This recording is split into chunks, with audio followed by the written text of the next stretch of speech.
अस्सलाम वालेकुम, welcome back to देसी जर्नलिस्ट।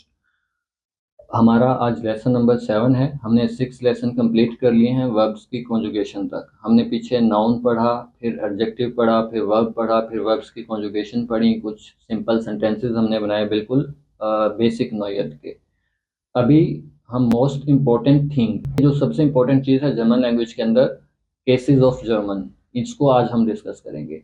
देखिए, जैसे इंग्लिश लैंग्वेज के अंदर ना टेंसेस होते हैं, 12 टेंसेस होते हैं, लेकिन जर्मन लैंग्वेज के अंदर टेंसेस नहीं है। यहाँ पे टेंसेस हैं, लेकिन जो जर्मन लैंग्वेज की ज़्यादातर ग्रामर डिपेंड करती है ना, वो डिपेंड करती है 4 केसेस पे। तो 4 केसेस जो हैं, ये हमने देखने हैं कि 4 केसेस हैं क्या क्या। आप लोगों ने अक्सर नॉमिनेटिव, अकुजाटिव, दाटिव, गेनेटिव ये नाम सुने होंगे। तो आज हम इनके बारे में डिस्कस करते हैं। तो आप लोगों को ये पता होना चाहिए कि जर्मन लैंग्वेज जो है ये वैरायटी वाली लैंग्वेज है, जैसे उर्दू, हिंदी है। इंग्लिश के अंदर वैरायटी नहीं है, क्योंकि उसके अंदर ना तो जो नाउन होते हैं उनका कोई जेंडर होता है, ना ही इंग्लिश लैंग्वेज के अंदर कोई फॉर्मल या इनफॉर्मल वे होता है। तो उर्दू से रिलेट करती है या हिंदी से रिलेट करती है जर्मन लैंग्वेज, क्योंकि इसके अंदर जेंडर्स भी हैं हर नाउन के, यानी कि वो हमें बताना पड़ता है कि वो मास्कुलिन है, फेमिनिन है, नॉइटर है या प्लूरल है। और फिर दूसरी बात ये भी हमें बतानी पड़ती है कि हम जो बात कर रहे हैं वो फॉर्मल है, इनफॉर्मल है। तो आज हम इसको देखते हैं कि केसेस क्या होते हैं जर्मन लैंग्वेज के अंदर। तो चलें अपने लेसन की तरफ चलते हैं। लेसन 7 है super intensive behinds by Irfan Rajput, cases in German language. अब सबसे पहला होता है nominative case, subject of sentence या परफॉर्म एक्शन। अब आप लोगों को जो नीचे कुछ क्लू दिया हुआ है, इससे आप लोगों को समझ आ गई होगी। जो नॉमिनेटिव होता है ना, एक सेंटेंस जो होता है, एक जुमला जो होता है, वो दो तीन चीज़ों से मिलकर बनता है। जैसे अगर मैं कहता हूँ ना कि मैं बच्चों के लिए सेब खरीदता हूँ, अब यहाँ पे खरीदने वाला हूँ मैं, एक वर्ब है इस सेंटेंस के अंदर, एक वो लोग हैं जिनके लिए काम हो रहा है, और एक वो है जो चीज़ खरीदी जा रही है। यानी कि एक्शन परफॉर्म करने वाला, जिस चीज़ पे एक्शन परफॉर्म किया जा रहा है, और जिनके लिए एक्शन परफॉर्म किया जा रहा है, और चौथा जो एक्शन परफॉर्म किया जा रहा है वो। यानी कि एक जुमला तीन चार चीज़ों से मिलकर बनता है। अब केसेस ऐसे नहीं है कि कोई एक पूरा जुमला जो है वो नॉमिनेटिव का होगा, या कोई पूरा एक जुमला अकुजाटिव का होगा, या कोई पूरा एक जुमला डाटिव का होगा। अब एक सेंटेंस के अंदर सिर्फ नॉमिनेटिव भी हो सकता है, नॉमिनेटिव और अकुजाटिव भी हो सकते हैं, नॉमिनेटिव, अकुजाटिव, डाटिव और गेनेटिव चारों चीज़ें एक ही सेंटेंस के अंदर भी हो सकती हैं। तो जो नॉमिनेटिव पे पहले डिस्कस करते हैं, नॉमिनेटिव होता है एक्शन परफॉर्म करने वाला या सब्जेक्ट ऑफ सेंटेंस। यानी कि अगर मैं कह रहा हूं कि मैं बच्चों के लिए सेब खरीदता हूं, तो इसके अंदर खरीदने वाला मैं हूं, सब्जेक्ट ऑफ सेंटेंस मैं हूं, एक्शन परफॉर्म करने वाला मैं हूं, तो मैं इसके अंदर नॉमिनेटिव हूंगा। दूसरा हम देखते हैं अकुजाटिव केस। अब अकुजाटिव केस जो होता है वो हम कहते हैं डायरेक्ट ऑब्जेक्ट को, या फिर ऐसी चीज जो एक्शन रिसीव करती है, या फिर जो ऐसी चीज जिस पे डायरेक्टली काम किया जा रहा है। अब मैंने कहा कि मैं बच्चों के लिए सेब खरीदता हूँ, खरीदने वाला मैं हूँ, जिस चीज पे खरीदने वाला मैं काम कर रहा हूँ वो है सेब। तो इसके अंदर सेब अकुजाटिव है, यानी कि जो एक्शन रिसीव करे डायरेक्टली, या फिर डायरेक्ट ऑब्जेक्ट ऑफ सेंटेंस, उसको हम कहते हैं अकुजाटिव केस। नॉमिनेटिव काम करने वाला, अकुजाटिव जिस पे काम हो या जो एक्शन रिसीव करे, डायरेक्ट ऑब्जेक्ट ऑफ सेंटेंस। अब थर्ड देखते हैं हम डाटिव केस, इनडायरेक्ट ऑब्जेक्ट इसको कहते हैं आप। जैसे मैंने कहा कि मैं बच्चों के लिए सेब खरीदता हूं, तो यहाँ पे खरीदने वाला मैं था, नॉमिनेटिव, जिस चीज को मैंने खरीदा वो चीज अकुजाटिव, और जिनके लिए मैंने खरीदा, इनडायरेक्ट ऑब्जेक्ट ऑफ सेंटेंस, बच्चे, वो होंगे डाटिव। अब ये तीन चीजें हो गई एक ही सेंटेंस के अंदर। एक इनको हम अलग अलग भी कह सकते हैं। अगर मैं कहता हूँ कि मैं जॉगिंग करता हूँ, तो इसके अंदर जॉगिंग करने वाला हूँ सिर्फ मैं, कोई डायरेक्ट ऑब्जेक्ट नहीं है, कोई इनडायरेक्ट ऑब्जेक्ट नहीं है, तो ये सेंटेंस कंप्लीट है। तो ये नॉमिनेटिव का केस है। और अकुजाटिव भी हो सकता है सेंटेंस के अंदर, डाटिव भी हो सकता है। नॉमिनेटिव सब्जेक्ट ऑफ सेंटेंस या काम करने वाला, एक्शन परफॉर्म करने वाला।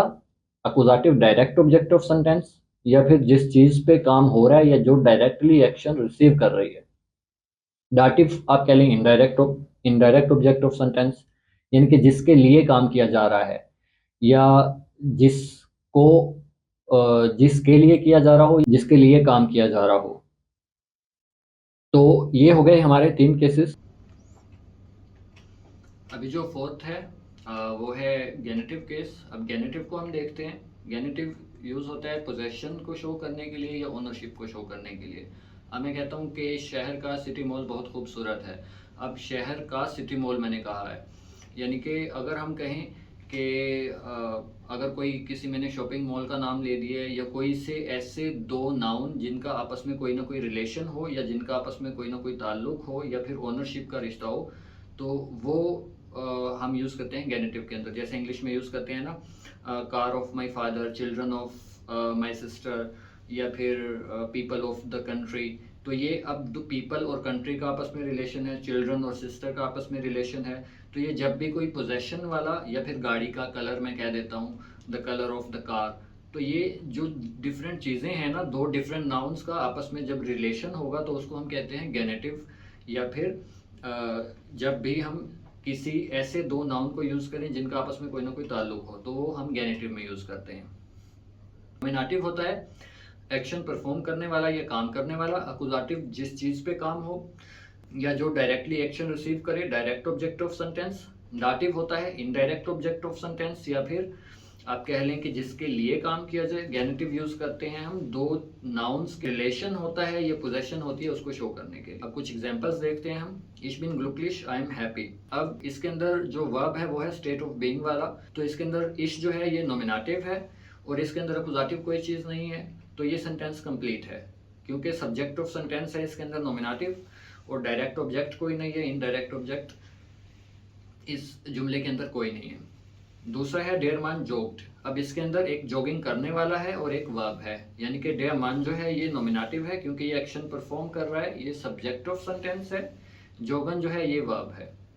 फिर थर्ड है दी फ्राउ श्राइब्ड, द वीमेन राइट्स, या फिर औरत लिखती है। अब इसके अंदर दी फ्राउ जो है ये नॉमिनेटिव है क्योंकि ये एक्शन परफॉर्म कर रही है, ये लिखने वाला काम कर रही है, और श्राइबन जो है वो वर्ब है। तो दी फ्राउ नॉमिनेटिव, श्राइबन वर्ब। अब जो फोर्थ है इसके अंदर हम दो चीज़ें देखते हैं। दी फ्राउ श्राइब्ड einen Brief, the women writes a letter. औरत जो है वो एक खत लिखती है। अब इसके अंदर लिखने वाला कौन है? नॉमिनेटिव दी फ्राउ, और लिखना इसके अंदर काम है वर्ब श्राइबन। einen Brief जो है इसके अंदर वो अकुजाटिव है क्योंकि खत पे लिखने वाला काम हो रहा है, तो ये डायरेक्ट ऑब्जेक्ट है या फिर अकुजाटिव इसको हम कहेंगे। अब फिफ्थ है लास्ट एग्जांपल, दी फ्राउ श्राइब्ड देम ज़ोन einen Brief, the women writes a letter to son. अब इसका मतलब ये है कि काम करने वाला जो है नॉमिनेटिव, जो भी खत लिख रहा है वो है दी फ्राउ। einen Brief जो है इसके अंदर ये है खत जो है इस पे काम हो रहा है, लिखने वाला डायरेक्टली ये एक्शन रिसीव कर रहा है, तो ये होगा अकुजाटिव। और डेम जोन जो है ये होगा डाटिव, जिसको खत लिखा जा रहा है, ये सारा काम जिसके लिए हो रहा है। तो गेनेटिव की एग्जांपल्स अभी हमने नहीं ली, गेनेटिव एक अलग चीज़ है, तो वो हम हमारी ग्रामर थोड़ी सी अच्छी हो जाएगी, फिर हम इंशाल्लाह गेनेटिव को डिस्कस करेंगे। तो ये चारों केसेस का एक इंट्रोडक्शन था। इसमें अगर डेफिनेशन के हद तक या किसी को कुछ समझ नहीं आई हो तो आप लोग मुझे ज़रूर कमेंट्स में लिखिएगा, इंशाल्लाह मैं आप लोगों को ज़रूर रिप्लाई करूँगा। तो ये था हमारा लेसन नंबर 7। इंशाल्लाह मिलते हैं लेसन नंबर 8 में, तब तक के लिए ख्याल रखिएगा। अल्लाह हाफिज़।